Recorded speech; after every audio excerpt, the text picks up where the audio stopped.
सर्वप्रथम सर्वांना जय शिवराय. गुढीपाडव्यानिमित्त हार्दिक शुभेच्छा. सकाळपासनं विदर्भामध्ये आणि मराठवाड्यामध्ये अनेक भागांमध्ये पावसानं हजेरी लावली. 35% व्याप्ती पूर्ण करत हा पाऊस पुढे सरकणार आहे. त्या जिल्ह्यांची नावं आहेत वाशिम जिल्हा, अमरावती, नागपूर, यवतमाळ, नांदेड, हिंगोलीसह परभणी भागात पुनश्च एकदा आगमन करणार आहोत.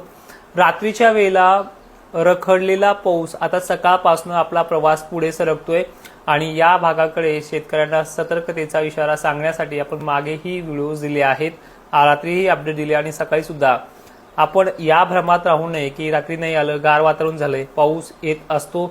दिवसभर वातावरण क्लिअर जरी राहिलं तर रात्री किंवा पहाटेपर्यंत ह्या दिलेल्या तारखेपर्यंत वातावरण सक्रिय राहतं. आता सध्याची कंडिशन जर आपण पाहिली, परतूरमध्ये मागील 2 तासापासून काही भागांना वादळी पाऊस होतोय. इकडे पाहायला गेलं तर गंगा पट्टा देखील आहे, माजलगावमध्ये वडवणी देखील वातावरण सक्रिय झालेलं आहे. परभणीतही काही तासात वातावरण ऍक्टिव्ह होऊन जाईल.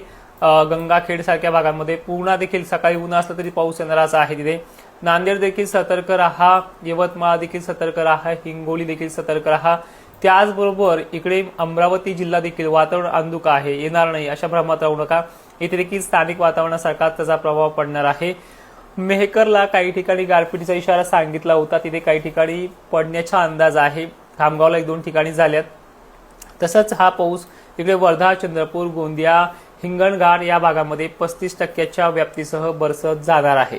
मित्रांनो, आजच्या दिवस या वातावरणाची क्रेज जास्त राहील. उद्यापासून वातावरण हळूहळू कमी करत जाईल. उद्याचे दिवस धाक मात्र आहे. उद्याचा धाक देखील तुम्हाला मागे व्हिडिओमध्ये सांगितलाय. आता काय करायचंय, ह्या जिल्ह्यांनी जो नांदेड आहे, परभणी आहे, वाशिम आहे, हिंगोली आहे आणि उत्तरेकडील जो काही भाग आहे अकोला, अमरावतीचा, यांनी शेतमाल आजच्या दिवस हे आभाळ जाऊपर्यंत झाकूनच ठेवावं लागणार आहे. कारण की या वातावरणाची कोणत्या वेळेला दस्तक येईल आणि या वातावरणात विजा, गारी, वादळे असे प्रमाण जास्त असल्यामुळे सतर्क राहायचे आता जी नावं घेतली ह्या जिल्ह्यांना.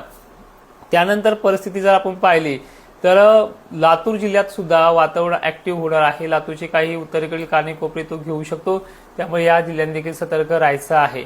आणि विषय विनंती अशी आहे की मराठवाड्यात आणि विदर्भामध्ये वातावरण आजच्या दिवसच जास्त असेल. 19 तारखेला उद्यापासून थोडं कमी होत नंतर कमी होत जाणार आहे. वातावरण 24-25 देखील स्थानिक लेवलला वाढेल. पण एक आठवडा अनेक जणांना हळद उकडण्यासाठी अनेक कामं करण्यासाठी गॅप मिळणार आहे. तर त्या जिल्ह्यातल्या शेतकऱ्यांनी कुठे कुठे हळदीचे कामं चालू आहेत त्या शेतकऱ्यांनी कमेंटमध्ये आपल्याला ती नावे सांगायची आहे. आपण त्याचं उत्तर पुढील व्हिडिओमध्ये सविस्तर देण्याचा प्रयत्न करू. आणखीन काय कामं चालू आहे, किती दिवसाचा गॅप तुमच्या भागामध्ये मिळतोय की नाही मिळतोय, मॉडेलनुसार पाहण्यासाठी या गॅपसाठी तुम्हाला खालचा आपल्या जिल्हा तालुका टाकायचा आहे. जय शिवराय.